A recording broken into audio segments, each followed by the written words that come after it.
نماز توبہ. ہر انسان خطا کار ہے.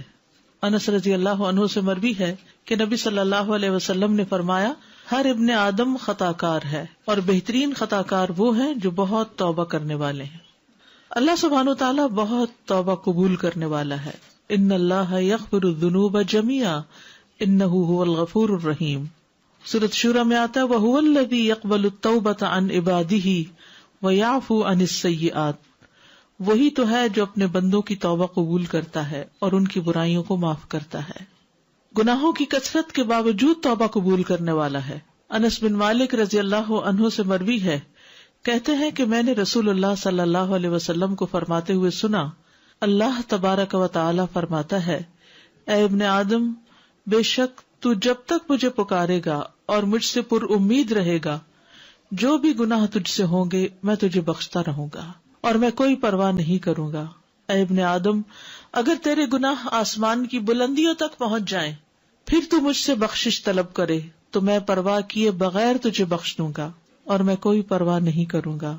اے ابن آدم، اگر تو زمین کے برابر گناہ لے کر میرے پاس آئے اور اس حال میں مجھ سے ملے کہ میرے ساتھ کسی کو شریک نہ کیا ہو تو میں تجھے ان گناہوں کے بقدر بخشش عطا کروں گا. تو اللہ سبحانہ و تعالی سب گناہ معاف فرما سکتا ہے، تو اس لیے انسان کو کبھی بھی مایوس نہیں ہونا چاہیے. اللہ سبحانہ و تعالی دن رات توبہ قبول فرماتا ہے. نبی صلی اللہ علیہ وسلم نے فرمایا، بے شک اللہ عز و جل رات کے وقت اپنا ہاتھ پھیلاتا ہے تاکہ دن کا گناہگار توبہ کر لے، اور دن کو اپنا ہاتھ پھیلاتا ہے تاکہ رات کا گناہگار توبہ کر لے، یہاں تک کہ سورج اپنے مغرب سے طلوع ہو جائے. جان نکلنے سے پہلے تک توبہ قبول کرنے والا ہے.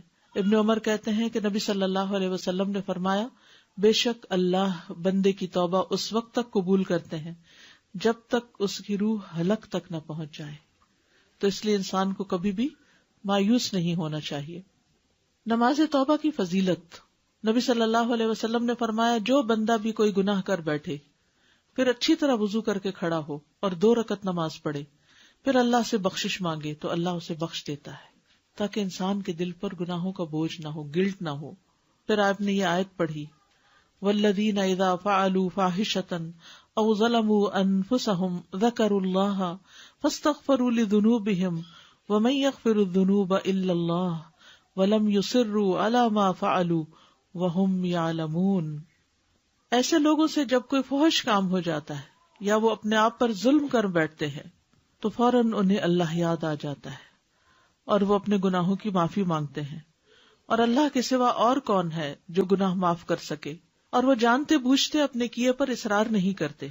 لیکن یہ یاد رکھیے کہ جو نماز انسان پڑھے توبہ کے لیے وہ بہت عمدگی سے پڑھے، اس طرح کہ خشوع و خضوع ہو. جیسے حدیث میں آتا ہے، جو آدمی وضو کرے اور اپنا اچھی طرح وضو کرے، پھر 2 یا 4 رکعتیں پڑھے اور ان میں اچھے انداز میں ذکر و اذکار اور خشوع و خضوع کرے، پھر اللہ سے بخشش طلب کرے تو اس کو بخش دیا جائے گا.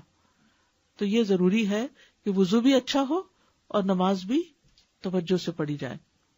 توبہ کی شرائط. نمبر 1، خالص توبہ کرنا، توبوا الی اللہ توبۃ نصوحا. نمبر 2، نادم ہونا. حدیث میں آتا ہے الندم توبۃ، ندامت ہی توبہ ہے. استغفار کرنا یعنی انسان بول کر اللہ تعالیٰ سے معافی مانگے، اصرار نہ کرنا یعنی وہ گناہ ریپیٹڈلی نہ کرنا. آئندہ زندگی کو بہتر کرنا یعنی ومن تاب وعمل صالحا فإنہ یتوب الی اللہ متابا. اور جو توبہ کرے اور نیک عمل کرے تو یقیناً وہ اللہ کی طرف رجوع کرتا ہے، سچا رجوع کرنا. ٹھیک ہے، تو یہ تھی آپ کی صلاۃ التوبہ. یعنی جب بھی انسان سے کوئی گناہ ہو، کسی بھی گناہ کا بوجھ دل پر ہو، کوئی گلٹ ہو، کسی طرح کی پریشانی ہو، کاموں میں رکاوٹ آ رہی ہو اور انسان کو اس کے گناہ ستا رہے ہوں اور غمگین کر رہے ہوں، غمزدہ کر رہے ہوں، ڈپریشن میں مبتلا کر رہے ہوں، تو انسان اچھے سے وضو کرے، اچھی سے نماز پڑھے اور اللہ سے رو کے دعا کر لے کہ اللہ مجھے معاف کر دے. That's it.